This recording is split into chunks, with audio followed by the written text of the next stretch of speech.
আসসালামু আলাইকুম। আমাকে খুব সম্ভবত দেখা যাচ্ছে। আজকে যেহেতু আমরা গাইডলাইন দিব, ওভারঅল আমরা সবকিছু নিয়ে ডিসকাশন করব। তো এখন যদি আমাকে না দেখা যায়, তাহলে কে বলতেছে, কিভাবে বলতেছে জিনিসগুলো, এগুলো হচ্ছে তোমাদের কাছে একটা আননোন ব্যাপার থেকে যাবে।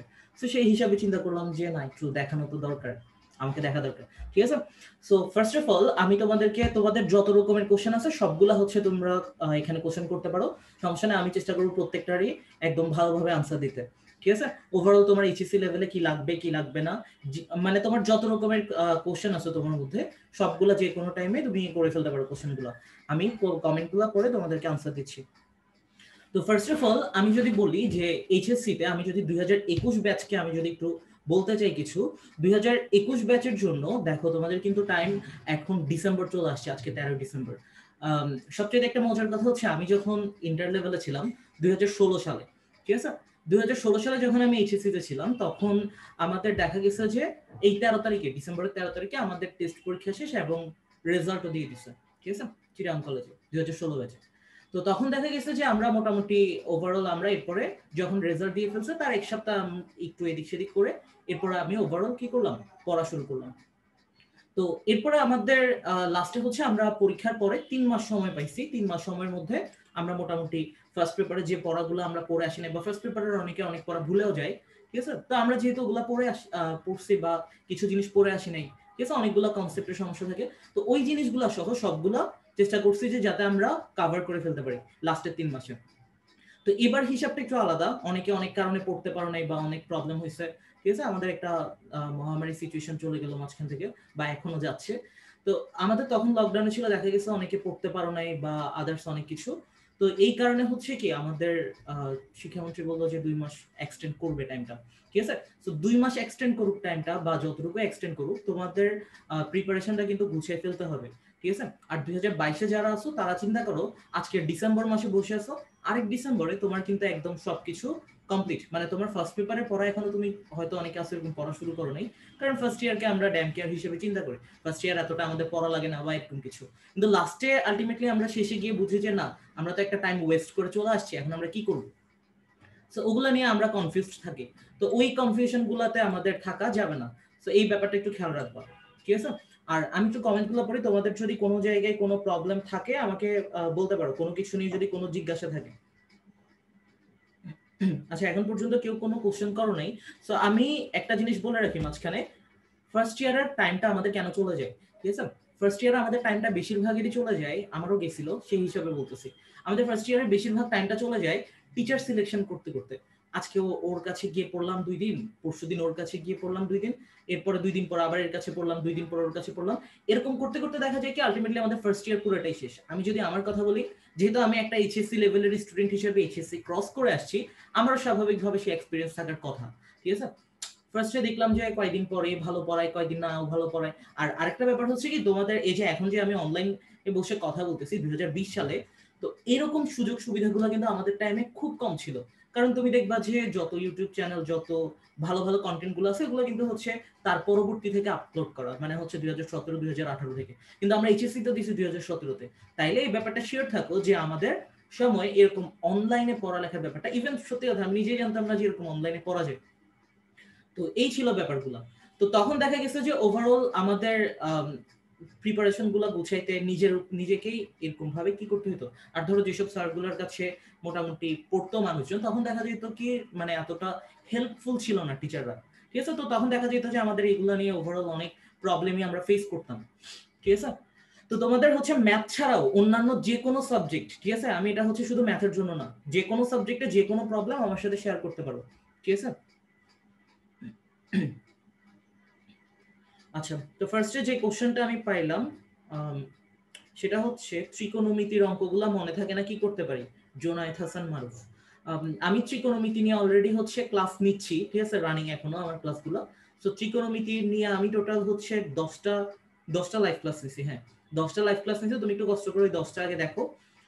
আর এখানের মধ্যে হচ্ছে তোমার কমেন্টের রিপ্লাইতে তুমি লিংক পেয়ে যাবা বাকি 10টা ক্লাসে, বা আমার ইউটিউব চ্যানেলে সবগুলো দেওয়া আছে। ম্যাথগুলোর ক্ষেত্রে আমরা না পারার একটা মেইন রিজন হচ্ছে আমরা ম্যাথ কেন পারি না। ঠিক আছে, আমরা ম্যাথ কেন পারি না, প্রথম কথা হচ্ছে আমরা ম্যাথের এক্সপ্লেনেশন জানি না। ঠিক আছে, এখন তোমার কাছে যখন করার সময় একটা লাইন হয়তো বা মাথায় আসতে পারে, এই এই কাজটা আমরা কেন করবো এখানে, এটা যদি না করতাম তাহলে কি হতো, এই জিনিসগুলো নিয়ে একটু ভাববা। ঠিক আছে? তোমার কাছে মনে হইতে পারে যে আমার কাছে তো সমাধান আছে, আমাকে তো স্যার করাই দিচ্ছে। ঠিক আছে? স্যারকে কোশ্চেন করলে আমি আনসার পাচ্ছি যে এরকম টাইপসের, যে এগুলা প্র্যাকটিস করে করে শিখবা। ওই জিনিসগুলো হচ্ছে আমাদের ম্যাথগুলা না পারার হচ্ছে মেইন রিজন। সো তুমি ম্যাথগুলো যখন করবা, তুমি একটা লাইন নিয়ে একটু চিন্তা করো। তোমার হয়তো বা 5 মিনিট লাগতো যে ম্যাথে, তোমার 10 মিনিট লাগলো। কিন্তু তুমি যখন এক্সপ্লেনেশন জানবা ম্যাথগুলার, তোমার কিন্তু এগুলা নিয়ে আর সেকেন্ড বার ভাবতে হবে না যে এই কাজটাই আমরা কেন করছি, ত্রিকোণমিতির এতগুলো সূত্র থাকতে আমরা এই সূত্রটাই কেন অ্যাপ্লাই করছি। এই জিনিসগুলো তুমি প্রপারলি ক্লিয়ার হয়ে যাবা। আর আমি ওইভাবেই যে ক্লাসগুলো নিচ্ছি ওগুলো তুমি একটু চেক করে দেখতে পারো, ইউটিউব চ্যানেল আছে। ঠিক আছে? আচ্ছা, আব্দুল্লাহ জায়েদ তাওসিফ বলবো, কনিক স্থিতিবিদ্যা গতিবিদ্যা নিয়ে ক্লাস নিব প্লিজ। হ্যাঁ, ইনশাআল্লাহ, এটা প্ল্যানিং আছে। তবে আমি একটা জিনিস টার্গেট করলাম, যেহেতু আমাদের হচ্ছে মেজরিটিতে প্রবলেম থাকে হচ্ছে ক্যালকুলাস পার্টটা, আর ক্যালকুলাসের জন্য হচ্ছে ত্রিকোণমিতি পড়তে হয়। এটা হচ্ছে তুমি যারা পড়াশো ওরা জানো। ঠিক আছে? আমরা একটা পোর্শন থেকে গিয়ে আমরা হচ্ছে যে এই জিনিসগুলো আমাদের লাগে। তো সেই হিসাবে আমি টার্গেট করছি। আর ক্যালকুলাস না জানলে তখন দেখা যায় যে ফিজিক্স পড়তে গেলেও একটা রাশি কেমনে আসছে বা একটা কি হইলো, ওই জিনিসগুলো নিয়ে আমাদের কনফিউশন থেকে যায়। সো এই কাজটা করতেছি আমি, যে ক্যালকুলাস সহ, মানে ক্যালকুলাস জানলে হচ্ছে তুমি ফিজিক্সের যে কোনো রাশি তুমি ইজিলি দেখে দেখে রিডিং করে তুমি বুঝে যাবা যে এই জিনিস এমন হয়েছে, এটা এমন হয়েছে। ঠিক আছে? আর ক্যালকুলাসটা ভালো মতো পারার জন্য ত্রিকোণমিতি দরকার। লাইভে যতজনই ক্লাস করতেছো আমি চেষ্টা করতেছি যে ত্রিকোণমিতিটা খুব ভালো মতো কভার করে দেওয়ার জন্য। ঠিক আছে? আচ্ছা, এরপরে আরভিন খাত্তাব। ঠিক আছে? ওইটা নিব, ইনশাল্লাহ নিব, আমি যেহেতু আছি ইনশাল্লাহ নিব। ঠিক আছে? আর সবচেয়ে মজার ব্যাপার হচ্ছে, আরভিন খাত্তাব তুমি কোন ইয়ারে আমাকে একটু জানা কষ্ট করে। কনিক আমি পড়াবো, যে কনিক যখন আমি গ্রুপে ক্লাস নিব ইনশাল্লাহ, আমি এতটুকু এনশিওর করতে পারি। কনিক যখন আমি ক্লাস নিব, কনিকে মনে হয় প্রায় 40-50টার মতো সূত্র আছে ইন্ডিভিজুয়াল হিসাব করলে। আমি যেভাবে পড়াবো তোমাকে একটা সূত্র করতে হবে না। তো আমি তোমাকে কয়েকটা কনসেপ্ট পড়াবো, তুমি ওগুলো জাস্ট বুঝবা, এরপর তুমি আনসার করতে পারবা। আচ্ছা, বায়োলজি নিয়ে অনেকে অনেক কথা বললা, বায়োলজি বায়োলজি বায়োলজি। ঠিক আছে? আচ্ছা, আমি তাহলে বায়োলজির একটা সমাধান দিয়ে দিই তোমাকে। ঠিক আছে? বায়োলজির সমাধানটা হচ্ছে, আমি তোমাকে বলি, বায়োলজির ক্ষেত্রে আমি যদি আমার কথা বলি, আচ্ছা মাঝখানে একটা জিনিস বলে রাখি, কেউ যখন ভালো রেজাল্ট করে দুই রকম আমাদের তারা হচ্ছে বক্তব্য দেয়। কিরকম বক্তব্য দেয়? একটা সাইড বক্তব্য দেয় যে আমরা তো প্রচুর পড়ছি, আরেকটা সাইড বক্তব্য দেয় যে আমরা তো কিছুই পড়ি নাই, মানে আমাদের চেয়ে হচ্ছে কম আর কেউ পড়ে নাই, এরকম টাইপসের একটা কথাবার্তা। ঠিক আছে? সো আমার ক্ষেত্রে যেটা সত্যি আমি সেটাই বলতেছি। আমি পুরো 2 বছরে বায়োলজি তেমন একটা পড়ি নাই, জাস্ট কোন রকমের রিডিং করছি, বই খুলতাম, বিরক্ত লাগতো, এতটুকুই। ঠিক আছে? তো লাস্টে হচ্ছে আমি যেভাবে পড়ছিলাম। আর মাঝখানে একটা জিনিস বলে রাখি, অনেকে হয়তো বা বলতে পারো যে আপনি তো প্রাইভেট পড়ছেন, অনেক টিচারদের কাছে পড়ছেন, এই সেই। এখানে আমি মেনশন দিই, আমি হচ্ছে টেস্টের পরে গিয়ে প্রাইভেট পড়ছি। ঠিক আছে? যেমন তুমি বায়োলজি বলো, আমি এটা পড়ছি এই কারণে আমি যাতে রেগুলার এক্সাম দিতে পারি, যাতে আমার প্রিপারেশনটা, মানে আমি রাইট ট্র্যাকে আছি কিনা এটা আমি জাস্ট জাজ করতে পারি। এটার কারণে আমি লাস্টে হচ্ছে বাংলা পড়লাম, তারপর হচ্ছে না সরি বাংলা পড়িনি, আমি ইংলিশ পড়ছি, তারপর হচ্ছে যে ওইখান থেকে আইসিটি পড়ছিলাম কোন রকমে, একটা ভাইয়ের কাছে একদিন করে পড়াইতো আমাকে। ঠিক আছে? মানে জাস্ট একটা সামান্য একটা টাচে থাকা। ঠিক আছে? কোন একটা টিচারের। এর আগে ছাড়া কিন্তু আমি প্রাইভেট করিনি, আমি জিনিসটা মেনশন করে দিচ্ছি আর। তো লাস্টে যখন আমি তোমাকে এই জিনিসটা বলি, বায়োলজিটা কিভাবে পড়বা জুলজির ক্ষেত্রে, আমি জুলজিতে পাইছিলাম 92 আর 93। ঠিক আছে? 92 আর 93 পাইছিলাম, আমার মার্কটা খেয়াল নাই, তবে 98 পাইছিলাম। জুলজির ক্ষেত্রে বা বোটানির ক্ষেত্রে তুমি যে জিনিসটা ফলো করবা, তুমি ধরো একটা চ্যাপ্টার পড়তেছো। ঠিক আছে? আমি কিন্তু এই কথাগুলো বলতেছি যে, মানে বায়োলজি রিলেটেড কথাগুলো বলতেছি যে আমি সেই 2016-তে পড়ে 2017-তে এইচএসসি দিয়ে আসছি। এরপর আমি কাউকে বায়োলজি পড়াইনি কখনো, আজকে আমি বলতেছি। সো এখান থেকে দেখো, তুমি যখন একটা চ্যাপ্টার পড়বা, সাপোজ হচ্ছে আমি তোমাকে একটা জিনিস বলি, প্রত্যেকটা চ্যাপ্টারে তুমি চার্ট আকারে করে পড়বা। কিভাবে? ধরো তুমি একটা চ্যাপ্টার পড়তেছো মানবদেহের প্রতিরক্ষা। ঠিক আছে? এই চার্টগুলো তোমার কিভাবে কাজ করবে আমি তোমাকে বলি। প্রতিরক্ষা। ঠিক আছে? এই ধরো তুমি একটা চ্যাপ্টার পড়লা, এই চ্যাপ্টারের মধ্যে কি কি আছে কন্টেন্ট গুলা তুমি একটা সামারি করে ফেলো। ঠিক আছে? ধরো আমাদের প্রতিরক্ষা স্তরের মধ্যে অনেকগুলাই আছে। যেমন আমি যদি লিখি এখানে প্রথম প্রতিরক্ষা স্তর, দ্বিতীয় প্রতিরক্ষা স্তর, এই টাইপসের করে আমি একটা ওভারঅল তোমাকে প্রত্যেকটা চ্যাপ্টারের কথা বলতেছি, তুমি একটা চার্ট বানাই ফেলতে পারো। ঠিক আছে? এরপরে দেখো, তোমার যখন একটা চার্ট রেডি হয়ে যাবে, তুমি চার্ট ওয়াইজ, ধরো আমার অ্যাকচুয়ালি খেয়াল নাই, যাই হোক, ধরো প্রতিরক্ষা স্তরের মধ্যে আমাদের এরকম ছিল ত্বকের ভ্যালুটা। ঠিক আছে? ত্বক ছিল, তারপর হচ্ছে আমাদের পিএইচ ছিল, পিএইচ এর কিছু স্পেসিফিক ভ্যালু ছিল। ঠিক আছে? ওই যে ব্যাপারগুলো তুমি পুরো চ্যাপ্টারটাকে একটা চার্টের মধ্যে নিয়ে আসো, এটা আমি তোমাকে বলতেছি রিটেনের জন্য।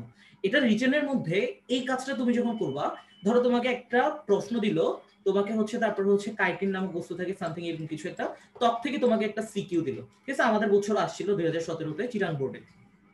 তখন তুমি ওভারঅল যখন এই জিনিসগুলো লিখবা, প্রথম প্রতিরক্ষা স্তর, দ্বিতীয় এর মধ্যে তোমার এই জিনিসগুলো ইনভলভ, তুমি ওগুলাকে একটু নিজের মতো করে ব্যাখ্যা করো, তখন দেখবা যে তোমার সিকিউতে নাম্বারটা কাটবে না। মানে এগুলো হচ্ছে টিচারকে ম্যাজিক দেখানোর মতো। তো টিচার তো মনে করবে আরে সে তো পুরো চ্যাপ্টার সম্পর্কে অনেক ভালো আইডিয়া রাখছে, সে তো অনেক কিছু জানে, তো তখন সেই ক্ষেত্রে তোমার মার্কটা অনেক বেশি আসবে। আমি যদি অনেস্টলি বলি, আমি কিন্তু মেডিকেলের জন্য কোচিং করছিলাম, এবং আমি যখন মেডিকেলের কোচিং করছি তখন আমি যখন বায়োলজি পড়তেছি, আমি চিন্তা করলাম যে অনেক কিছুই আছে যেগুলো বায়োলজির মধ্যে আমি পড়ে আসি নাই, ঠিক আছে, তখন মেডিকেলের কোচিং করার সময় গিয়ে পড়তেছি। তো তখন ব্যাপারটা দাঁড়াইছে যে এরকম, মানে আমি চিন্তা করতেছিলাম আমি জিসিতে বায়োলজিতে পাস করবো, এরপর দেখি যে আমার মার্ক 92 আসছে। এটা হচ্ছে এই জিনিসটা আমার ক্ষেত্রে যেহেতু ইফেক্টিভ হয়েছে, তোমাদের ক্ষেত্রে ইফেক্টিভ হইতেই পারে। তো প্রত্যেকটা জিনিস তুমি চার্ট করে পড়বা, মানে একটা টপিক পড়তেছো ওইটাকে তুমি একটা চার্ট বানাই ফেলো। ধরো তুমি ত্বক পড়তেছো বা পিএইচ পড়তেছো, ওগুলোর মধ্যে কিছু দেখবে কিওয়ার্ড থাকে, ঠিক আছে, এগুলো হচ্ছে বোল্ড করে কিওয়ার্ড দেওয়া থাকে, ওগুলোকে তুমি একটা নোট ডাউন করে ফেলো, ঠিক আছে। তোমার হয়তো বা একটা চ্যাপ্টার এইভাবে তুমি যদি নোট করো 3 থেকে 4 পেজ যাবে, এর বেশি যাওয়ার কথা না। তো এইভাবে তুমি যখন নোট ডাউন করে ফেলবা, তাহলে দেখবা যে তোমার পুরা চ্যাপ্টারটাই কি করবা, তুমি রিটেনের জন্য একটা সামারি হয়ে গেছে, তখন তুমি এখান থেকে ইজিলি রিটেনে লিখতে পারো, ঠিক আছে। সো এই গেল ব্যাপারটা। ফিজিক্সে ভালো করার জন্য কিভাবে পড়তে হবে, জোনায়েদ হাসান মারুফ। ফিজিক্সে ভালো করার জন্য তোমার একটা ব্যাপার আছে। ধরো তুমি এক্ষেত্রে অনেকের অনেক রকমের অপিনিয়ন থাকতে পারে। আমি আমার যে অপিনিয়ন, আমি সেই অপিনিয়ন দিচ্ছি, আমি কিভাবে পড়ে আসছি এবং আমি কিভাবে A+ পেয়ে আসছি, এবং আমি 90 আপ পাইছি আলহামদুলিল্লাহ, ঠিক আছে। সেকেন্ড পেপারে 80-র কাছাকাছি ছিল, সেকেন্ড পেপারে মানে 2-1 নম্বরের জন্য আমার A+ মিস গেছে। Sorry, first paper second paper মিলাইতে A+, এক পেপারে 90 আপ, আরেক পেপারে হচ্ছে 78 না 79, সো দুইটা মিলাতে A+ চলে আসছে। তো এখন যে ব্যাপারটা দাঁড়ায়, ফিজিক্সের ক্ষেত্রে আমরা যে ভুলটা করি, দেখা যায় যে আমি আজকে পড়লাম অমুক ভাইয়ের কাছে, আমাকে বললো যে শাহজাহান তপন স্যারের বই পড়ো। আজকে আমি গিয়ে পড়লাম অমুক ভাইয়ের কাছে, আমাকে বললো যে আমির হোসেন স্যারের বই পড়ো, ঠিক আছে। আবার অনেকে অনেক মিক্সড কনফিউশন, মানে আমাদেরকে কনফিউজ করে দেয়। সো এখানের মধ্যে যে কাজটা করবা, ঠিক আছে, ফার্স্ট অফ অল তুমি কি পড়তেছো এটা নিয়ে তোমার একটা আইডিয়া থাকা দরকার, ঠিক আছে। তুমি কি পড়তেছো এটা নিয়ে তোমার একটা আইডিয়া থাকা দরকার। তুমি একটা চ্যাপ্টার থেকে তুমি যখন নোট করবা, আমাদের মধ্যে নোট করার মধ্যে অনেকের অনেক ভয় কাজ করে। নোটটা করবা, নোট করলে কি কাজে হয় আমি তোমাকে বলি। সাপোজ তুমি একটা চ্যাপ্টার নোট করলা, ঠিক আছে, নোট করার পরে ধরো তুমি একটা চ্যাপ্টার যদি আমি বলি আদর্শ গ্যাস, আদর্শ গ্যাসের মধ্যে তুমি ধরো একটা চ্যাপ্টার পড়লা যে আমাদের আদর্শ গ্যাসের অবস্থার সমীকরণ, পিভি সমান এনআরটি। আর নোট করার সময় আমরা দেখা যায় যে একদম পুরা মানে কি এক অবস্থা, মানে পুরো বই আমরা লিখে ফেলতেছি এরকম অবস্থা।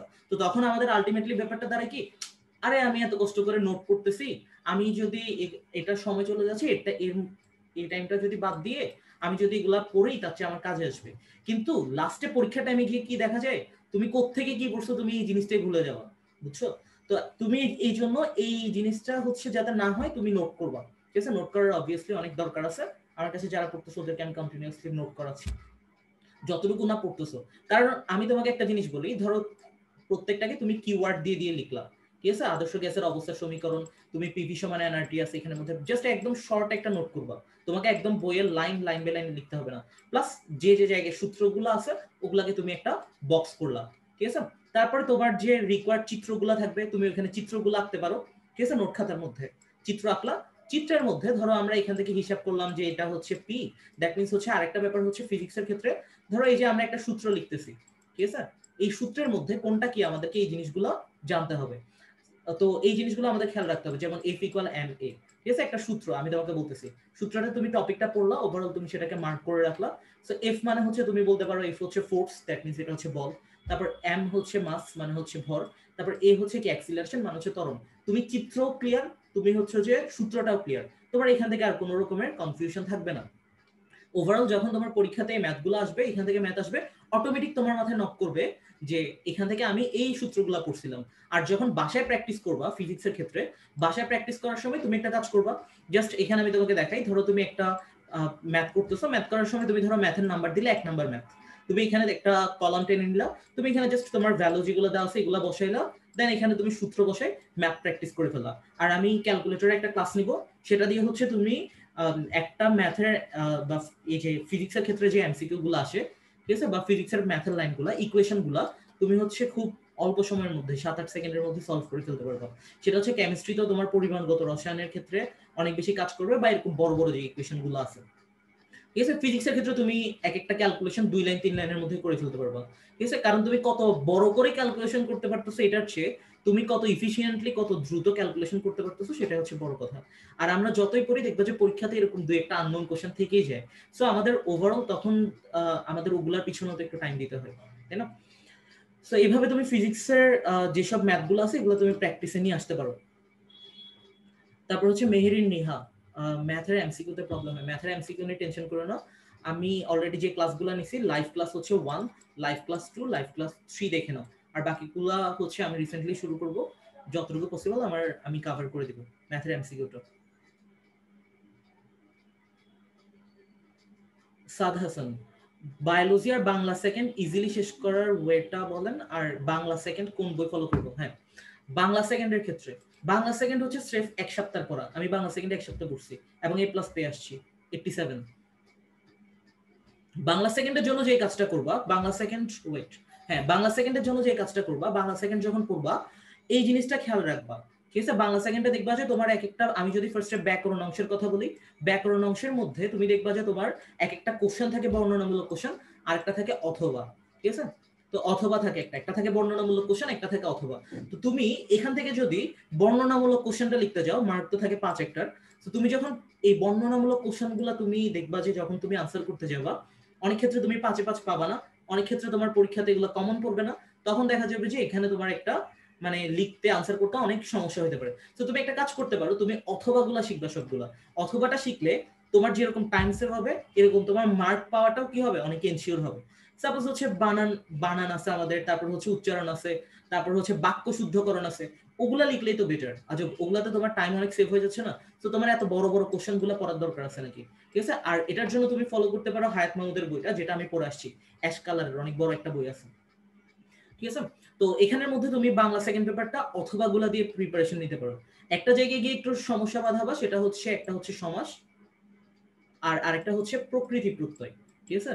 এর সাথে আবার অল্টারনেট আছে হচ্ছে আমাদের উপসর্গ আছে, ঠিক আছে? এটা আমি এখানে লিখে রাখি, প্রকৃতি প্রত্যয়। আরেকটা হচ্ছে আমাদের কি আছে, উপসর্গ আছে। তো তুমি দেখবা যে এখান থেকে তোমাকে আমি যদি বলি আনসার করা কোনটা সহজ, আনসার করা সহজ হচ্ছে প্রকৃতি আর প্রত্যয়, ঠিক আছে? এটা কেন সহজ বলতেছি, কারণ ধরো এখানের মধ্যে তো দুইটা টাইপই আছে, হয় কৃত প্রত্যয় হবে, নয়তো তদ্ধিত প্রত্যয় হবে।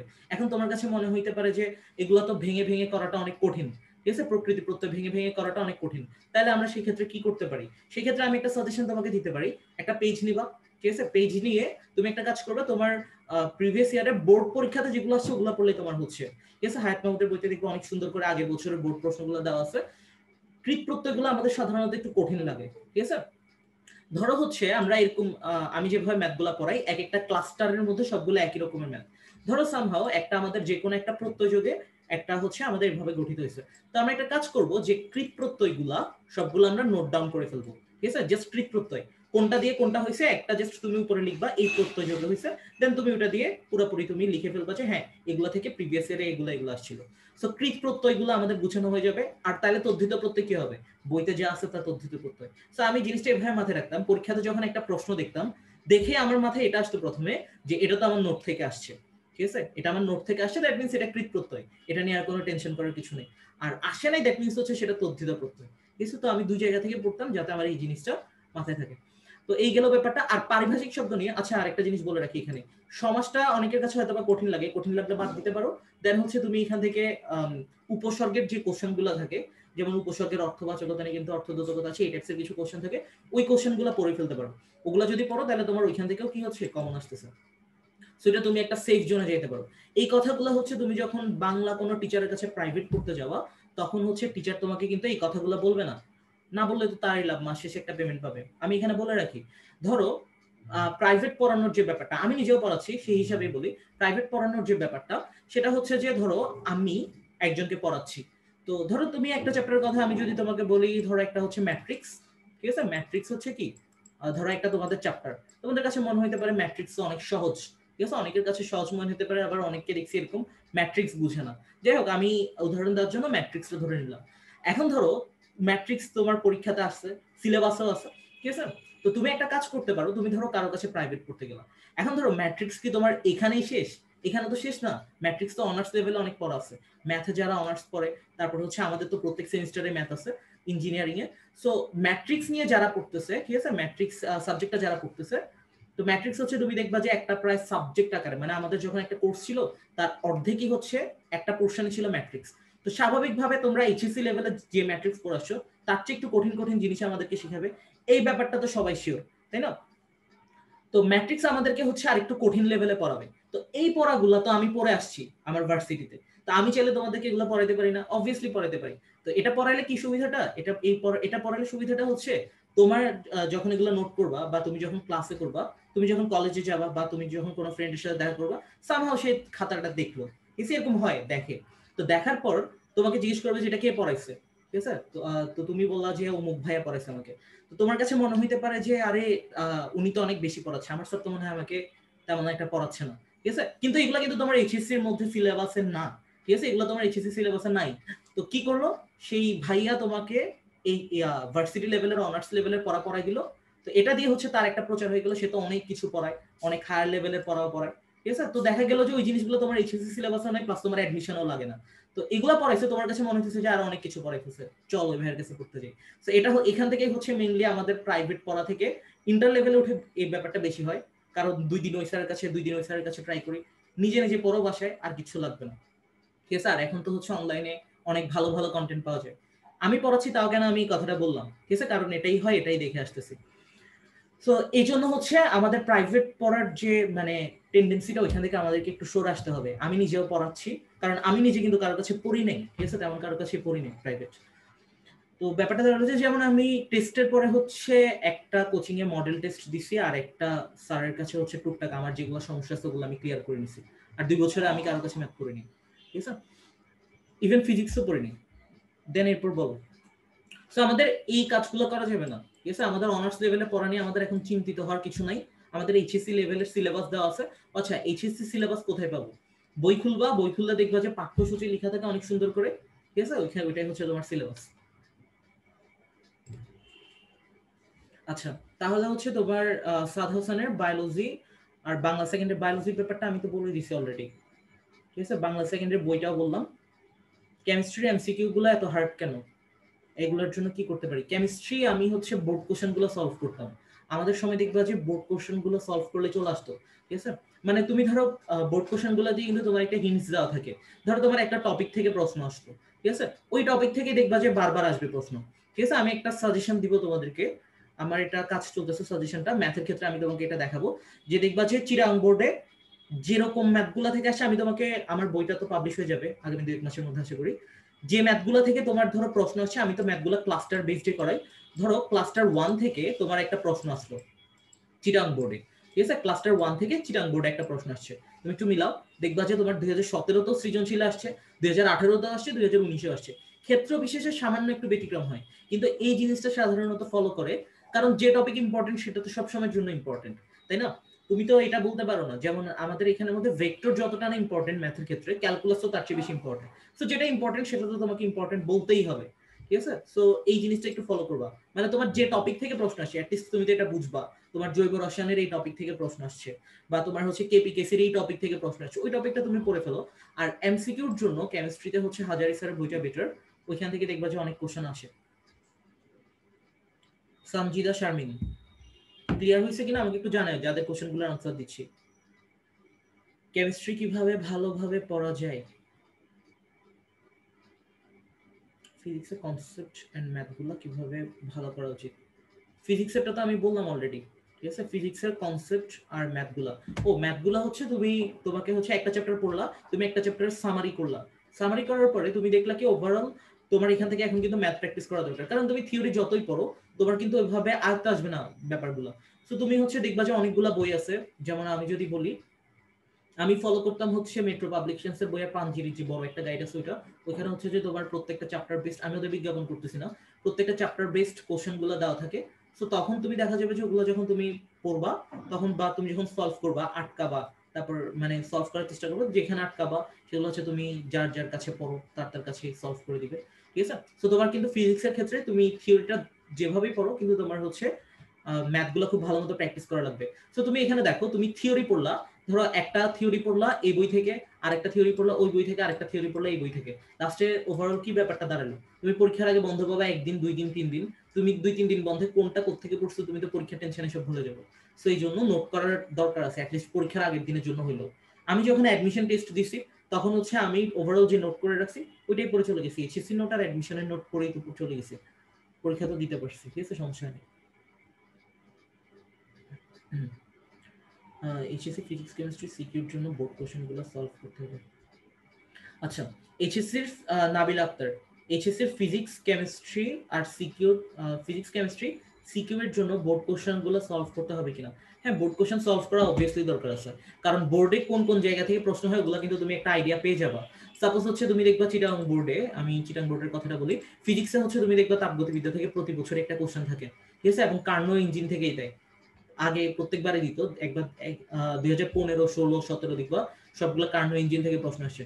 সো ওগুলা হচ্ছে একটা তুমি আইডিয়া পেয়ে যাবে তোমার কোশ্চেনগুলো কি কিরকম হয় বা তোমার প্রিপারেশনটা কিরকম গুছানো দরকার, ঠিক আছে। সো বোর্ড কোশ্চেনগুলো তোমাকে অবভিয়াসলি সলভ করতে হবে। ফার্স্ট ইয়ারের জন্য একটা গাইডলাইন দিন বিগিনিয়ার হিসেবে, নামটা পড়তে পারতেছি না, আরবিতে লেখা, ঠিক আছে।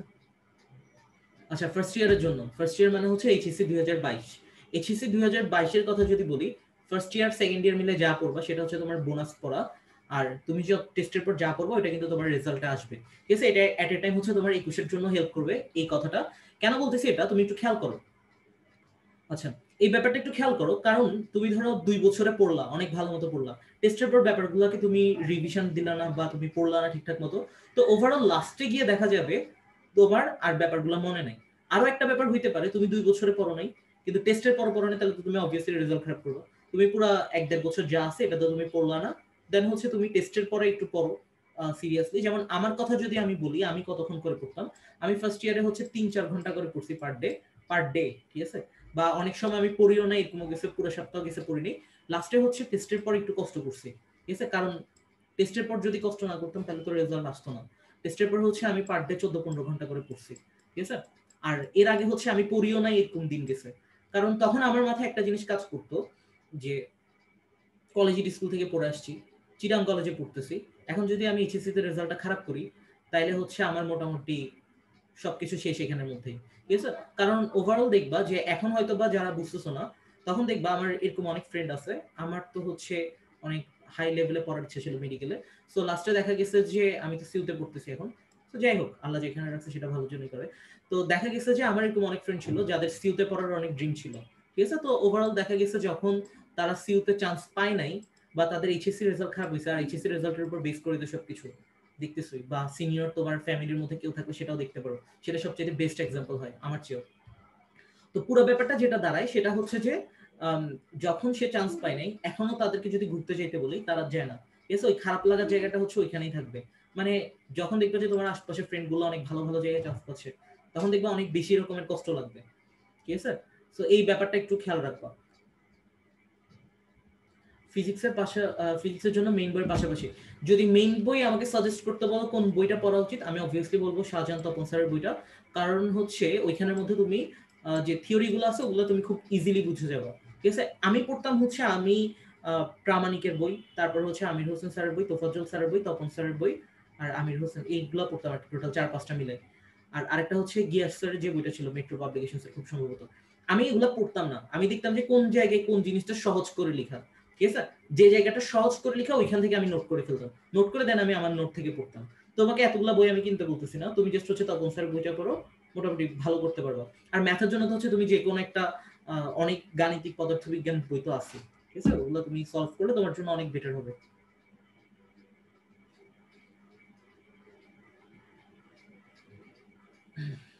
এখন আমি ম্যাথ সলভ করতাম ক্লাস নেবার সারাদিন, আচ্ছা এটা দেখবো ক্লাস শেষে।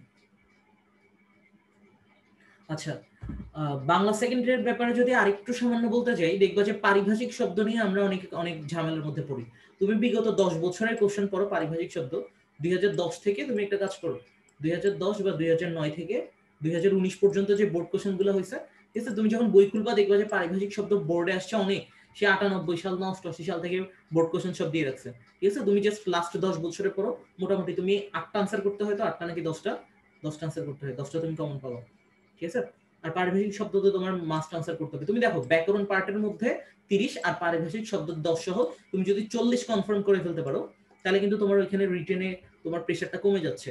আর রচনার ক্ষেত্রে একটা জিনিস, একটা কাজ করতে পারো, রচনা তোমার মুখস্থ করা লাগবে না, জাস্ট তুমি ফ্রি টাইমে বসে বসে রিডিং পড়লে লাগবে, তো ওই থিমগুলো তোমার মাথায় দেখবে যে অটোমেটিক সেট হয়ে যাবে। আমি কাজটা করতাম, স্টোরি যেগুলো আছে বা প্রতিবেদন যেগুলো আছে, ঠিক আছে, ধরো তুমি একটা প্রতিবেদন পড়লা, ওইটা থেকে হচ্ছে তুমি অন্য কোনো জায়গায় কিন্তু তুমি অ্যাপ্লাই করতে পারো।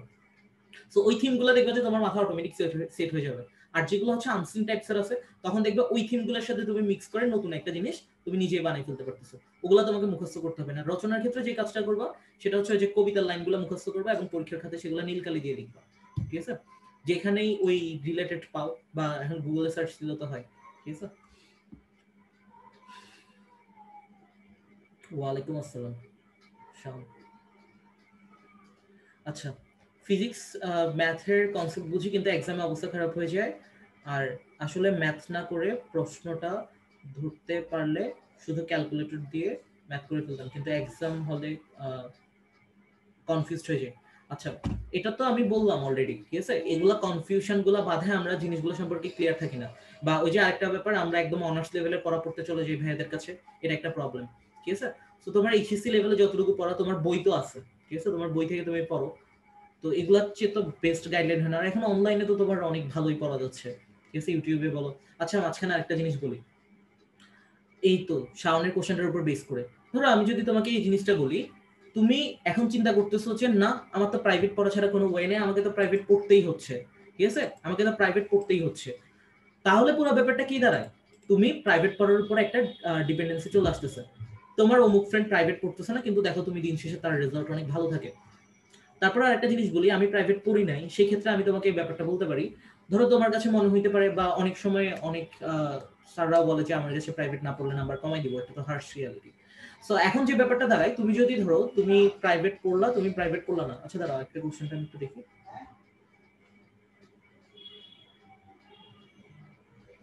কনসেপ্টটা বুঝি, কিন্তু এক্সামে অবস্থা খারাপ হয়ে যায়।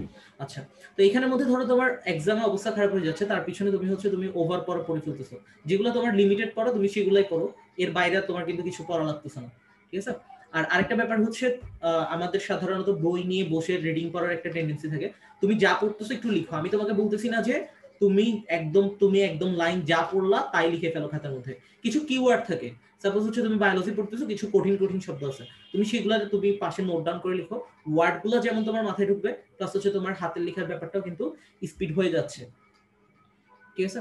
ফিজিক্স আর ম্যাথের ক্ষেত্রে তুমি এই জিনিসটাই ফলো করতে পারো। ম্যাথের ক্ষেত্রে তো আমি বললাম তোমাকে প্রত্যেকটা জিনিসের এক্সপ্লেনেশন জানতে হবে, যে এই কারণে আমরা এই কাজটা করতেছি, এই কারণে আমরা এই কাজটা করতেছি না, ঠিক আছে। আর আরেকটা ব্যাপার হচ্ছে সূত্র না পারাটা। সূত্র হচ্ছে আমরা একদম হজবরল ভাবে মুখস্থ করতে চাই। আমি অলরেডি সূত্রগুলো মনে রাখবা কিভাবে সেটা নিয়ে 2টা ক্লাস নিছি, এবং ফুল ত্রিকোণমিতি কভার করা আছে এখানে, ঠিক আছে। তো সূত্রগুলো কিভাবে মনে রাখবো এটা দেখে আসতে পারো, ইউটিউব চ্যানেল আছে, বা আমার হচ্ছে কমেন্টও দিয়ে দিব, এখান থেকে দেখতে পারো।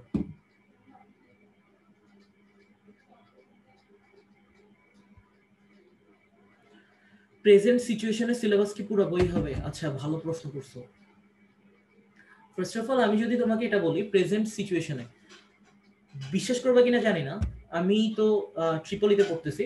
আমরা এইচএসসি লেভেলে যতগুলো পড়ে আসছি সবগুলারই কিন্তু আমাদের একটা হায়ার ভার্সন ভার্সিটিতে এসে পড়তে হচ্ছে। সাপোজ আমার লজিক গেট নিয়ে কোনো আইডিয়া নাই, ঠিক আছে, ধরো আমি লজিক গেট ইন্টারে পড়ে আসিনি, এখন আমাকে ভার্সিটিতে উঠে ডিজিটাল ইলেকট্রনিক্সে আমাকে অনেকগুলা সার্কিট দিয়ে দিল। এখন এখানে আমার বাইনারি, অক্টাল, হেক্সাডেসিমাল এই জিনিসগুলো আমার আছে, ঠিক আছে। তো এগুলো হচ্ছে আমাদের আছে পরীক্ষাতে। তো ধরো এখন আমি এটার সম্পর্কে কোনো বেসিক আইডিয়া নেই, এখন আমি 3 মাসের মধ্যে এগুলো কি শিখবো? এগুলো তো না, আমাদের তো অনেক হায়ার লেভেলে পড়ালেখা আছে, তো ওগুলো তো হচ্ছে আমাদের বেসিক পড়া। তো সেই হিসাবে আমাদের পড়াগুলো কিন্তু পড়ে আসতেই হয়। সিলেবাস কমাবে কি কমাবে না সেটা হচ্ছে তো শিক্ষামন্ত্রীর ডিসিশন, সেটা আমি কিছু বলবো না। তবে হচ্ছে তোমার এই জিনিসগুলো ভার্সিটিতে উঠলে কাজে লাগে, আমি এই জিনিসটা বললাম। আর আরেকটা ব্যাপার হচ্ছে ওই যে প্রাইভেট পড়ার যে ব্যাপারটা, দেখা গেল কি আমার কথা শুনে হয়তো বা অনেক টিচার অনেক মাইন্ড করতে পারে, ঠিক আছে, আমি নিজেও পড়াই, তাও আমি কথাগুলো বলতেছি যাতে তোমাদের এই ডিপেন্ডেন্সিটা কমে যায়। একটা জিনিস চিন্তা করো, তুমি তুমি প্রাইভেট পড়লা আজকে এর কাছে, কালকে ওর কাছে, পরশু দিনের কাছে, কিন্তু একটা জিনিস তুমি চিন্তা করো, তুমি যখন ভার্সিটি লেভেলে উঠবা কার কাছে প্রাইভেট পড়বা? তোমার কি মনে হয় ভার্সিটি স্যারগুলো প্রাইভেট পড়ায়? না, ঠিক আছে, তাহলে তুমি প্রাইভেট পড়বা কার কাছে? এই জিনিসটা চিন্তা করো। যেমন আমি পড়তেছি কার কাছে, আমি একটা টপিকে প্রবলেম ফ্রেন্ডদেরকে দেখাচ্ছি, তারা সলভ করতে পারতেছে না, না হলে ইউটিউবে দেখতেছি, না হলে হচ্ছে গুগল থেকে দেখতেছি, ঠিক আছে। তো তোমার সবকিছু। আর অনেকে এরকম বলে যে মানে অনলাইনে ক্লাস করতে করতে আমরা অনেক ফ্রাস্ট্রেট হয়ে গেছি বা এরকম কিছু, ঠিক আছে? তো তুমি একটা জিনিস চিন্তা করো, তুমি যখন ভার্সিটি লেভেল উঠবা তোমাকে পড়াবে কে? তুমি কি কোনো প্রাইভেট টিউটর পাবা তখন ভার্সিটির পড়ার জন্য? উল্টা তোমাকে নিজেকেই তো পড়াইতে হবে। সো এই ব্যাপারটা একটু খেয়াল রাখবো। সো প্রেজেন্ট সিচুয়েশনে পুরো বই হবে কিনা এই ব্যাপারটা আমি তো বলতে পারবো না, আমার বলা উচিত না। ঠিক আছে?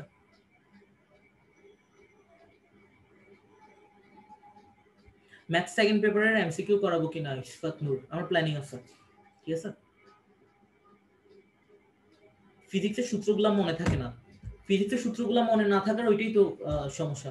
ঠিক আছে? যেমন এই যে আমরা একটা সূত্র পড়লাম,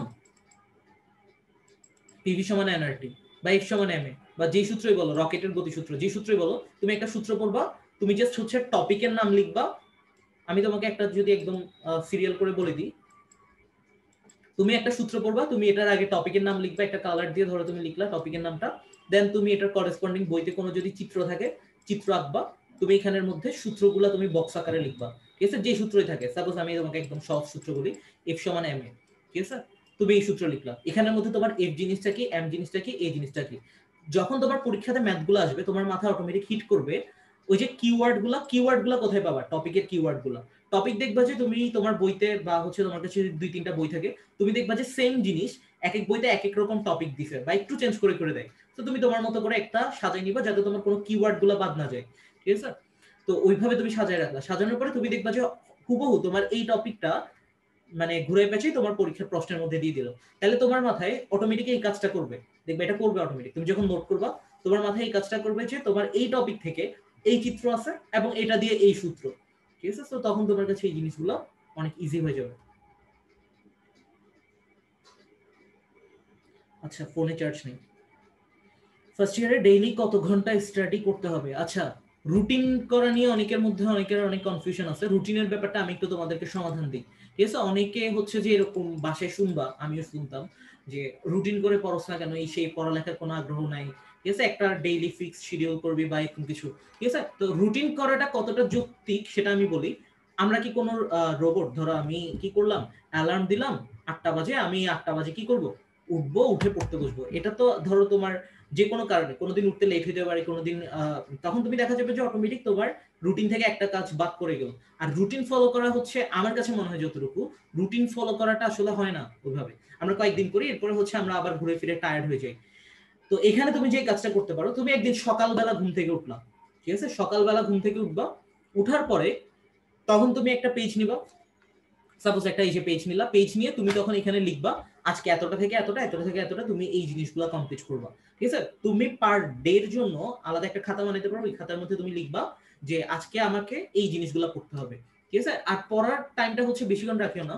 যেমন হচ্ছে তুমি একটা সাবজেক্ট পড়বা হাইয়েস্ট 1 ঘন্টা বা 1 ঘন্টা 20 মিনিট, এরকম টাইপসের করে পড়তে পারো। আমিও পড়তাম। প্রয়োজনে তুমি একটা সাবজেক্ট 2 বার করে নিয়ে বসো, সকালে একবার বসো, সন্ধ্যায় একবার বসো। ঠিক আছে? তাও হচ্ছে তুমি একটানা যদি তুমি 3 ঘন্টা পরে যে কাজটা হবে, তুমি যদি তার চেয়ে কম টাইম দিয়ে যদি আরেকটু ভালো মতো পড়ো, এটা তোমাকে আরো বেশি হেল্প করবে। ঠিক আছে? সো আমি রুটিনের পক্ষপাতী না। তুমি সকালবেলা উঠবা, উঠে তুমি লিখবা ধরো আমি আজকে 7টা থেকে, এখন তো শীতকাল, অনেকে 7টা বাজে উঠা পসিবল না, আমি নিজেও 7টা বাজে উঠতে পারি না। আচ্ছা, ঠিক আছে? তো ধরো তুমি 7টা বাজে উঠলা, 7টা বাজে উঠে 7টা থেকে তুমি ঠিক করলা কি আমি 7টা থেকে 8:30 পর্যন্ত অমুক সাবজেক্ট পড়বো। ধরো আমি পড়লাম কি বাংলা ফার্স্ট পেপার পড়বো, বাংলা ফার্স্ট পেপারের আমি এখান থেকে বাংলা ফার্স্ট পেপারের এই জিনিসটা পড়বো, এখান থেকে এতটুকু পাঠ পরিচিতি বা হচ্ছে শব্দার্থ বা আমি গল্পটা বা আমার যে উপন্যাস বা নাটক এতটুকু পড়বো। ঠিক আছে? এরপর তুমি একটা না যে পড়তে হবে এরকম না, 10 মিনিট গ্যাপ নাও, 15 মিনিট গ্যাপ নাও, এরপর তুমি 8:45 থেকে আবার পড়তে বসো। আর এই যে গ্যাপটা নিবা, এই গ্যাপের মধ্যে আবার মোবাইল চালায় না, তাহলে দেখবা যে অটোমেটিক তোমার ব্রেনে আর কিছু কাজ করতেছ না পরবর্তীতে যখন পড়তে বসবা। তো রুটিনটা হচ্ছে এভাবে করবা, তুমি যখন পড়তেছো পড়ার পাশাপাশি তুমি প্রত্যেকদিন সকালবেলা উঠে তখন রুটিন করবা। ঠিক আছে? জাহিন সারওয়ার আলিস পাহি, বোটানি নিয়ে কিছু বলেন। আমি তো বোটানি প্রাইভেট পড়ি নাই। ঠিক আছে? বোটানি হচ্ছে বোটানি জুলজির জন্য সেম, বোটানির ক্ষেত্রে তুমি চিত্রগুলো ফলো করবা।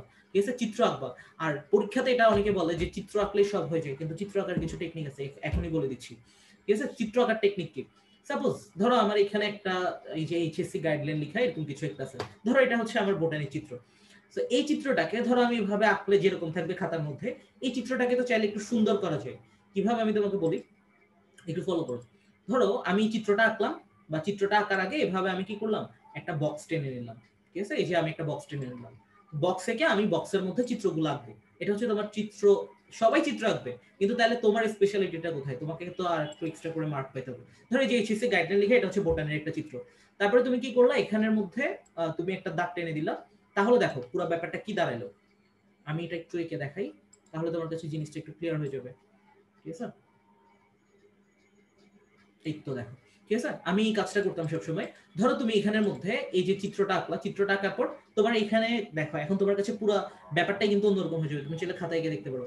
ধরো এখানের মধ্যে তুমি একটা চিত্র আঁকলা, চিত্র আঁকার পরে এই যে এই জিনিসটা কি, তুমি এখানে ডান পাশে প্রত্যেকটা জিনিস কি করতে পারলা, আলাদা করে মার্ক করে দিলা। ঠিক আছে, মার্ক করে তুমি এখানে বর্ণনাগুলো লিখো।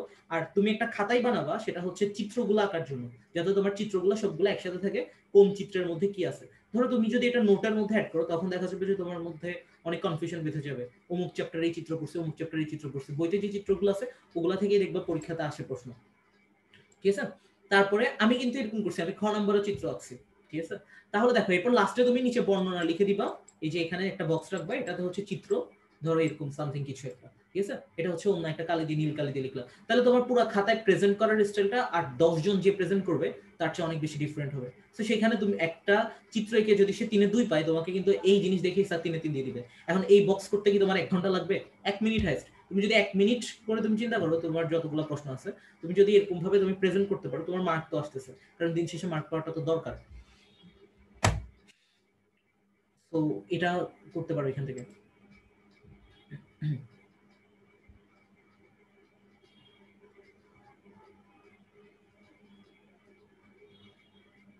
নিজের বোর্ডের প্রায়োরিটি দেওয়া লাগবে কিনা? হ্যাঁ, অবভিয়াসলি নিজের বোর্ডটাকে প্রায়োরিটি দিতে হবে।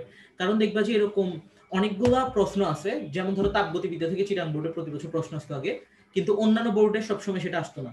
তো এখন চিটাং বোর্ডে যে প্রশ্ন করার প্যাটার্ন, ঠিক আছে, সেটা তো অন্য বোর্ডের সাথে মিলবে না, বা মিললেও সেটা খুব কম।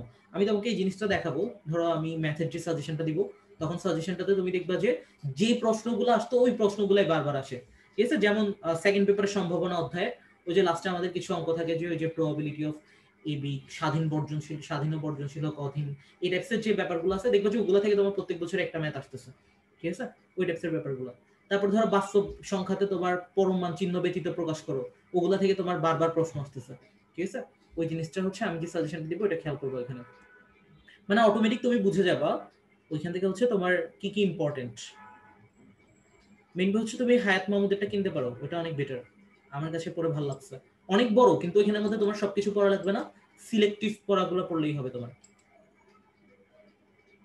22 ব্যাচের তো আইসিটি বোর্ড বই কেনার কথা বলছে, এখন বোর্ড বই কি এনাফ হবে নাকি অন্য কোন রাইটার এটা কিনতে হবে? অ্যাকচুয়ালি আমি তো ম্যাথ পড়াই এখন। ঠিক আছে, আগে আমি যখন পড়াইতাম তখন আমি আইসিটিও পড়াইতাম এবং হচ্ছে ফিজিক্স কেমিস্ট্রি সবগুলোই পড়াইতাম। আস্তে আস্তে ওগুলো পড়ানো বাদ দিয়ে দিছি, ম্যাথটা নিয়ে কিছু একটা করার প্ল্যানিং আছে। ঠিক আছে, অলরেডি আমার এখন একটা অ্যাপের কাজ চলতেছে।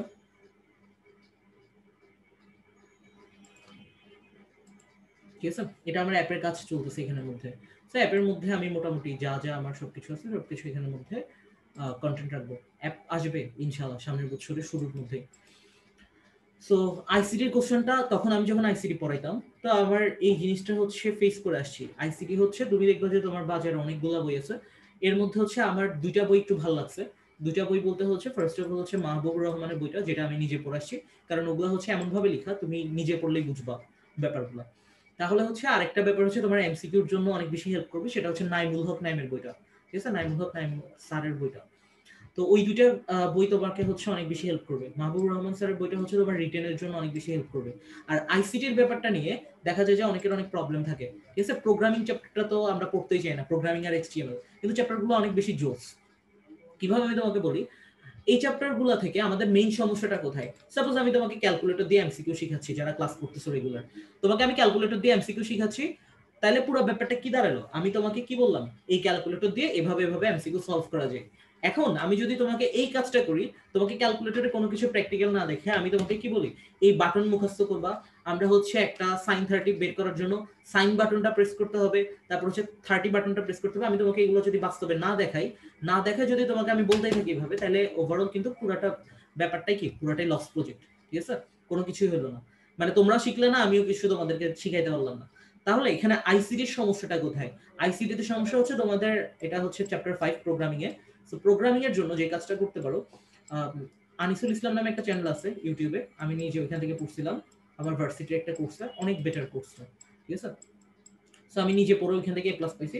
সো আনিসুল ইসলাম যে চ্যানেলটা ওইখান থেকে পড়তে পারো। দেন ওইখান থেকে হচ্ছে তুমি শুধু এটা না, তুমি পুরো আইসিটির প্লেলিস্টে আছে চ্যাপ্টার 3 4 5 6 ওগুলো পড়তে পারবে এবং তোমার জন্য এনাফ। ওইখানে দেখবা যে এইচএসসি আইসিটি একটা ফোল্ডার করা আছে, ওগুলো তুমি পড়ো। আর আরেকটা ব্যাপার হচ্ছে কি, কারণ যেটা ভালো আমি তোমাকে সেটা বলতেছি, ঠিক আছে? এখানে হচ্ছে কোনো উনাকে প্রমোট করা বা এরকম কিছু না। তো এখানের মধ্যে ব্যাপারটা দাঁড়াচ্ছে উনি থাকে সিলেটে, আমি থাকি চিটাগাঙে, তো অনেক দূরের ব্যাপার। তো এখানের মধ্যে হচ্ছে আনিসুল ইসলাম স্যারের যে চ্যানেলটা আছে ওইখানে গিয়ে তুমি ফলো করতে পারো, এই জিনিসগুলো অনেক বেটার কিছু শিখতে পারবা। আর যদি তোমার কাছে মনে হয় যে না আমি প্রোগ্রামিং নিয়ে আরো ভালো জানবো, সবার জন্য একটা হচ্ছে ওনার প্লেলিস্ট করা আছে ওখানে, ওইখান থেকে দেখতে পারো। তাহলে এটাতে তোমার বেটার হবে কি, ওইখানে হচ্ছে তোমার প্রত্যেকটা জিনিস প্র্যাকটিক্যালি করা আছে। সাপোজ এই যে আমার এখানে একটা আইকন আছে কোড ব্লকস দেওয়া, সো ওইখানের মধ্যে ব্যাপারগুলো হচ্ছে কি তোমাকে প্রত্যেকটা জিনিস প্র্যাকটিক্যালি শেখানো। সাপোজ এই যে আমি তোমাকে যদি ক্যালকুলেটর দিয়ে এমসিকিউ শিখালাম, কিভাবে ক্যালকুলেটর দিয়ে কাজ করতে এটাই না শিখালাম, তাহলে কিন্তু তুমি শিখলা না আলটিমেটলি কিছু। আর তোমাকে আমি জিনিসটা এনশিওর করতে পারি, তুমি যদি ওই প্লেলিস্ট ফলো করো, তোমার আইসিটি কারোর কাছে প্রাইভেট পড়া লাগবে না এক্সট্রা করে, তুমি জাস্ট ওগুলা ফলো করলে তুমি 100 পাওয়ার মতো প্রিপারেশন নিতে পারবে, ঠিক আছে? এই কাজটা করবো। ওইখানে হচ্ছে তোমাকে প্রত্যেকটা প্রোগ্রাম, যেমন হচ্ছে একটা তোমাকে হাতে কলমে থিওরিটিক্যালি বুঝাইছে, ওই জিনিসটা তোমাকে আবার কিন্তু প্র্যাকটিক্যালি বুঝাই দিছে, প্র্যাকটিক্যালি কোড করে। তাহলে এখানে হচ্ছে তোমার ওভারঅল আর কোনো প্রবলেম থাকার কথা না আশা করি। এই যে সাপোজ আমি একটা এখানে ওপেন করতেছি কোড ব্লকস লেখা, ঠিক আছে? সো কোড ব্লকস হচ্ছে সবচেয়ে ইজি একটা টুল, আমার কাছে ভালো লাগছে।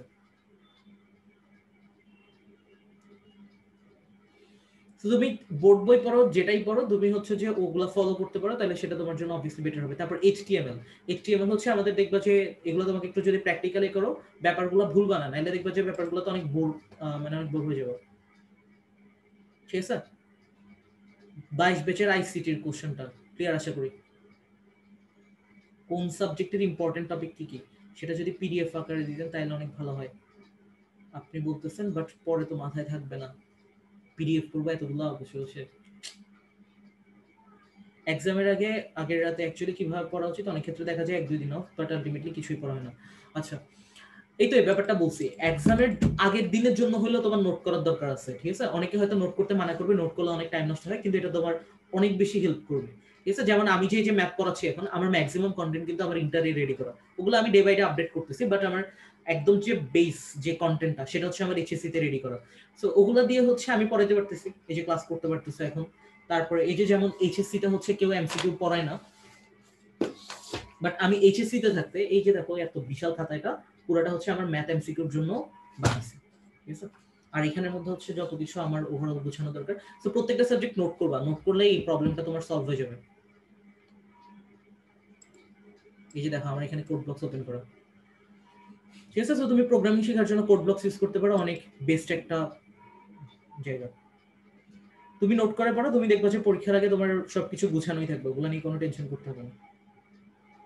আচ্ছা, এখন এইচএসসি এর নাবিল আক্তার, এখন এইচএসসি এর প্রিপারেশনের সাথে সাথে অ্যাডমিশনের প্রিপারেশন নিবা কিনা? হ্যাঁ, অ্যাডমিশনের প্রিপারেশন নেওয়ার ক্ষেত্রে কিছু লিমিটেশন আছে। দেখা যায় যে অনেকের ইচ্ছা থাকে আমি মেডিকেলে পড়বো, অনেকের ইচ্ছা থাকে হচ্ছে আমি এগুলো হল মনে হয় একবার বলছিলাম, অনেকের ইচ্ছা থাকে না আমি ইঞ্জিনিয়ারিং এ পড়বো, আমি বুয়েট চুয়েটে পড়বো। বাট এটা তো আমাদের আলটিমেটলি ফিক্স করার দরকার নেই এখন। কেন দরকার নেই আমি এটা বলতেছি, আমি এই ব্যাপারটা খেয়াল করো। আমরা আবার অনেকের ইচ্ছে হতে পারে না আমি ভার্সিটিতে পড়বো, ঢাকা ভার্সিটিতে পড়বো, চিটাগাং ভার্সিটি, রাজশাহী ইউনিভার্সিটিতে, ঠিক আছে? এই ব্যাপারটা কেন ফিক্স করার দরকার নাই আমি এই জিনিসটা তোমাকে বলি। ফার্স্ট অফ অল, তুমি ধরো তোমার ইচ্ছা হচ্ছে মেডিকেলের জন্য তুমি পড়বা, ঠিক আছে? এখন মেডিকেলের জন্য যে কোশ্চেন প্যাটার্ন, আমি আমার অপিনিয়ন দিচ্ছি, ঠিক আছে? মেডিকেলের জন্য যে কোশ্চেন প্যাটার্ন সেটা হচ্ছে তোমাকে ডাটাগুলো মুখস্থ করতে হয় সবকিছু। আমি তো মেডিকেলে কোচিং করেছি, তো আমি খুব ভালো বলতে পারবো। তো এখন তোমাকে প্রত্যেকটা ডাটা খুব ভালো মতো তোমাকে মুখস্থ করতে হচ্ছে, তোমাকে এক্সপার্ট থাকতে হচ্ছে এই ব্যাপারগুলোতে। তো আলটিমেটলি দেখো, ধরো তুমি মেডিকেলে চান্স পাও নাই, তুমি যে মেডিকেলের প্রিপারেশন দিলে ইন্টার থেকে, তোমার লাস্ট পর্যন্ত কি ব্যাপারটা দাঁড়ালো? তুমি কি ইঞ্জিনিয়ারিং ভার্সিটি গুলোতে চান্স পাবা মনে হয় মেডিকেলের প্রিপারেশন নিয়ে? জীবনও না। তুমি কি ভার্সিটিতে চান্স পাবা? হয়তো বা খুব রেয়ার কেসে পাইতে পারো, ঠিক আছে? মেডিকেলের প্রিপারেশনটা হচ্ছে পুরোপুরি আলাদা, কারণ তুমি মেডিকেলে পরীক্ষা দিতে পারতেছো একবার, মাথায় রাখবা ব্যাপারটা। তুমি ইঞ্জিনিয়ারিং ভার্সিটিতে পরীক্ষা দিতে পারতেছো একবার, কিন্তু তুমি ভার্সিটিতে যখন তুমি পরীক্ষা দিচ্ছ, তুমি প্রায় 25-30টা ভার্সিটিতে পরীক্ষা দিতে পারতেছো, এবং কোনো কোনোটাতে ইউনিট বেসিসে 2বার করেও দিতে পারবে। তো তোমার এইচএসসি তে থাকতে যে কাজটা করা দরকার সেটা হচ্ছে ওয়ান এন্ড অনলি তোমাকে ভার্সিটি প্রিপারেশনটা নিতেই হবে। আর যারা অনেক কনফিডেন্ট যে না আমি এখন প্রিপারেশন নিলাম মেডিকেলে চান্স পাবো না, আমি কি মনে করছি নাকি, ঠিক আছে? যারা ওভার কনফিডেন্ট আছো তারা হচ্ছে যে প্রিপারেশন নিতে পারো মেডিকেলের জন্য, তারপর হচ্ছে ইঞ্জিনিয়ারিং এর জন্য। বাট যাদের কনফিডেন্স লেভেলটা একটু লো, বা আমি যদি ইন জেনারেল সবার কথা বলতে চাই, বা আমি নিজেও যেটা করে আসছি, ভার্সিটির জন্য প্রিপারেশন নিয়ে রাখবা। এটাতে সুবিধাটা কোথায় দেখা যাবে যে তুমি যখন এইচএসসি কমপ্লিট করবা, কারণ তোমার এইচএসসি পরীক্ষা কেমন হয়েছে সেটা কি আমি ভালো জানবো না তুমি ভালো জানবা না তোমার কোনো রিলেটিভ ভালো জানবে? অবভিয়াসলি তুমি ভালো জানবা। তোমার এইচএসসি পরীক্ষা কেমন হয়েছে ওইটার বেসিসে তুমি কোচিং করো। তোমার ধরো পরীক্ষা অনেক ভালো হয়েছে এবং তোমার ইঞ্জিনিয়ারিং ভার্সিটি গুলোতে পড়ার ইচ্ছা, দেন তুমি ইঞ্জিনিয়ারিং এর কোচিং করো। আমাদের দেখা যায় যে একটা টেন্ডেন্সি, এই যে টেস্ট পরীক্ষা হবে সবাই যে সমানে কোচিং গুলোতে ভর্তি হয়ে যাবে। আরে কেন? তোমার আগে এইচএসসিটা দাও, তারপর হচ্ছে দেখা যায় যে চান্স পায় না, আবার হচ্ছে তখন দেখা যায় যে রেজাল্ট খারাপ হয়েছে, আবার হতাশ। তো এইসব কাজগুলো থেকে তুমি যদি সেফ থাকতে চাও, তুমি ভার্সিটির প্রিপারেশন নিতে পারো। এখন ভার্সিটির প্রিপারেশন নেওয়ার জন্য কি আমাকে ভার্সিটির কোচিং করতে হবে কিনা? না। ভার্সিটি প্রিপারেশন নেওয়ার জন্য তুমি এইচএসসি তে থাকতে যেটা করতে পারো, অনেকগুলো বই আছে, ঠিক আছে? ম্যাথ প্লাস, তারপর হচ্ছে গণিত বিচিত্রা প্লাস অ্যাসপেক্ট সিরিজের ম্যাথ, ঠিক আছে? এগুলো হচ্ছে অনেক ভালো ভালো বই আমার দেখা। সো ওগুলা থেকে তুমি একটা বই কিনে তুমি প্রিপারেশন নিতে পারো। প্রিপারেশন নিলে তোমার সুবিধাটা হবে কি, ধরো তোমার সিলেবাসটা একই, পড়াটা একই। সাপোজ হচ্ছে তুমি ম্যাট্রিক্স চ্যাপ্টার তোমার ভার্সিটির যে অ্যাডমিশন টেস্ট দিবা ওইখানেও আছে, যেখানে পরীক্ষা দাও আছে, মেডিকেল ছাড়া, মেডিকেল ম্যাথ নেই। তো এভাবে হচ্ছে সবগুলো সাবজেক্টে যদি তুমি প্রিপারেশন নিয়ে রাখো অল্প অল্প করে, আর আমি বলতেছি না ওগুলাই তুমি সারাদিন পড়ো, অল্প অল্প করে যদি প্রিপারেশন নিয়ে রাখো, যেমন হচ্ছে তুমি একটা ভার্সিটিতে পরীক্ষা দিতে যাবা যখন, দেখবা যে ওই ভার্সিটিতে সেকেন্ড টাইমার আছে, তো তুমি এই কাজগুলা দেখবা যে হচ্ছে যখন তোমার কাছে এই জিনিসটা ভয় কাজ করবে, আর এখানে তো সেকেন্ড টাইমারের পরীক্ষা দিবে, তাহলে কি আমি ফার্স্ট টাইমে চান্স পাবো? এখন দেখো তুমি ভার্সিটি প্রিপারেশন নিচ্ছ এইচএসসি থেকে, যারা ফার্স্ট ইয়ার আছে তাদের জন্য তো অবভিয়াসলি অনেক এটা ভালো।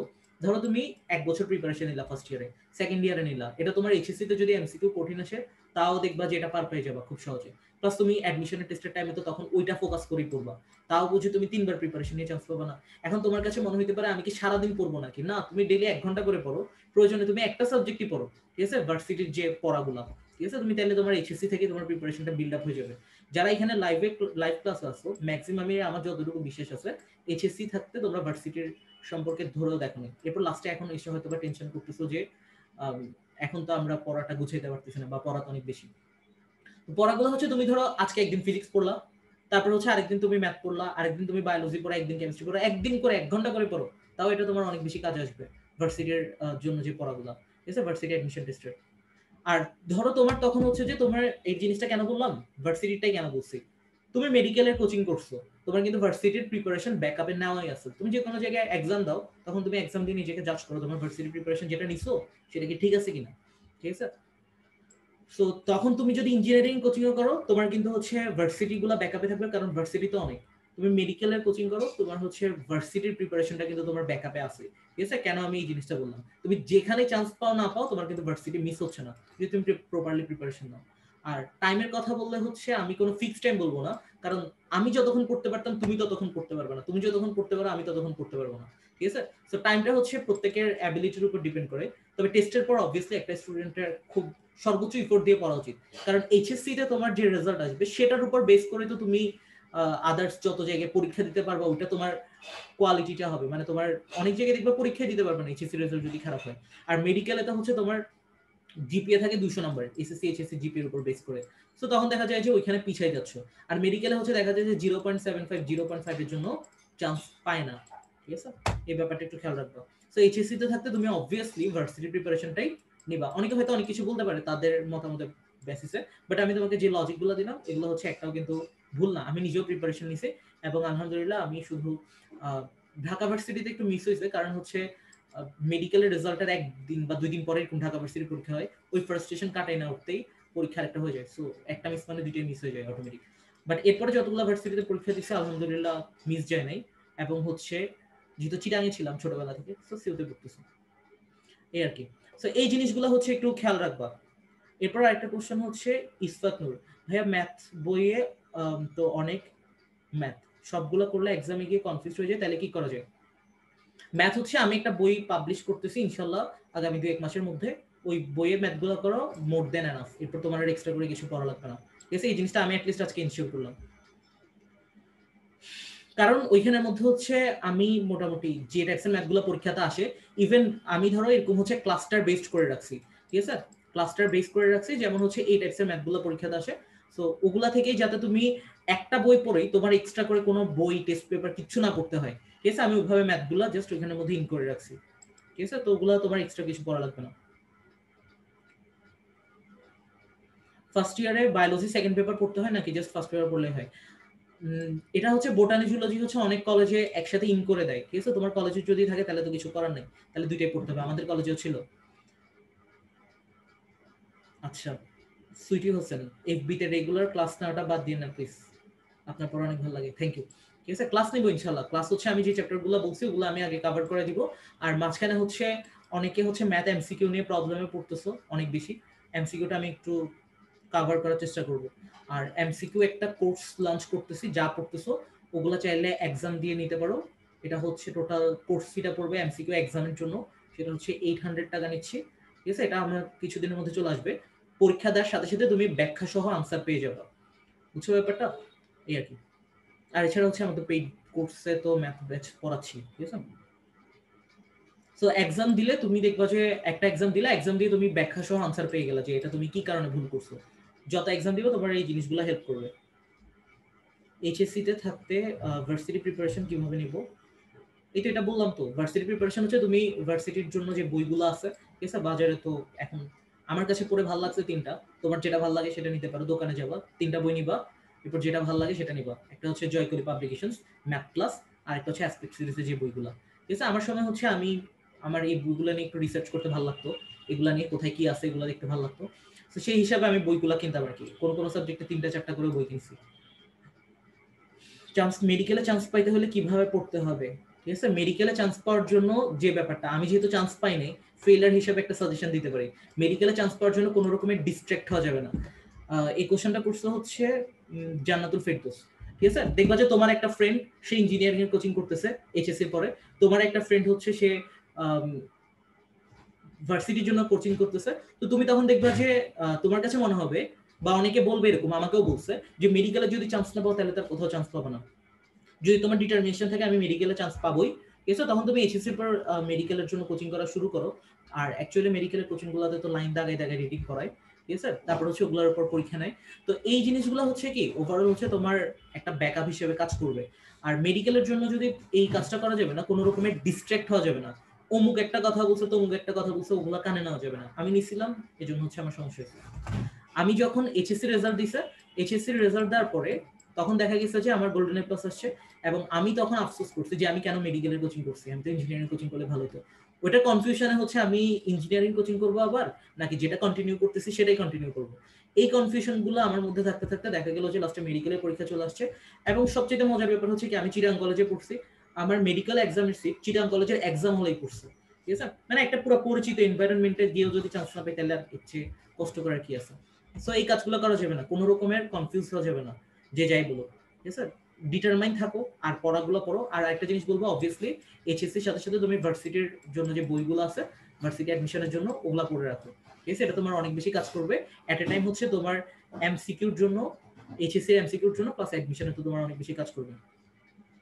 কোন সাবজেক্টে কোন কোন বই পড়বো আমি তোমাকে বলতেছি, আমি কোনো বই ব্র্যান্ডিং করতেছি না, প্লাস কোনো বই সাজেস্ট করতেছি না এক্সট্রা করে। আমি তোমাকে ফার্স্ট অফ অল একটা বলতেছি, সেটা হচ্ছে জয়কলি পাবলিকেশনস এর বই, ঠিক আছে? এরপরে হচ্ছে আমি এটা হচ্ছে আমি র্যান্ডমলি লিখতেছি নাম্বারটা, সেটা হচ্ছে তুমি অ্যাসপেক্ট সিরিজের বই দেখতে পারো, তোমার কাছে যেটা ভালো লাগবে।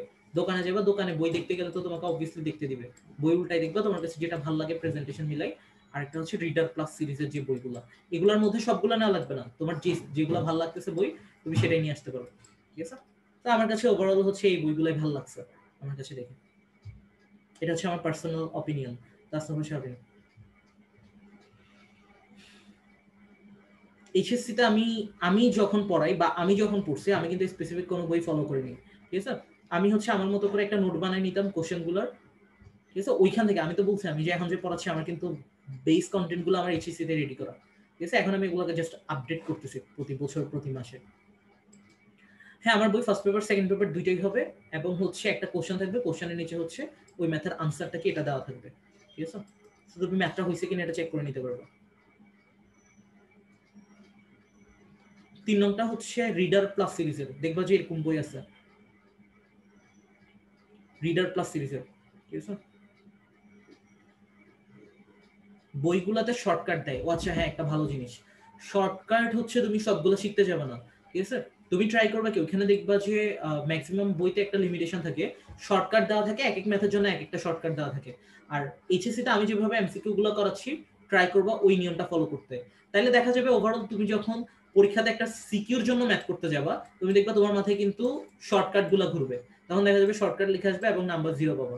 তো শর্টকাট গুলো যত কম পারো শিখবা। যেমন আমি ত্রিকোণমিতি চ্যাপ্টার 7 পুরোটা কমপ্লিট করে দিছি, কোনো শর্টকাট কিন্তু পড়েনি, ঠিক আছে? পুরো চ্যাপ্টার কমপ্লিট, জাস্ট হচ্ছে 2টা ভিডিওতেই।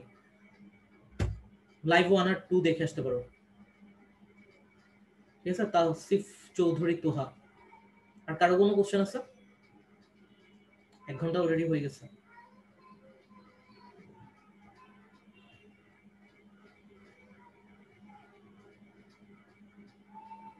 আচ্ছা, আমি মাঝখানে হচ্ছে ডিজিটাল কন্টেন্ট নিয়ে একটু কাজ করতেছিলাম, দেন হচ্ছে আমি এখন বইয়ের দিকে আবার একটু কাজ করতেছি, বই ইনশাআল্লাহ চলে আসবে।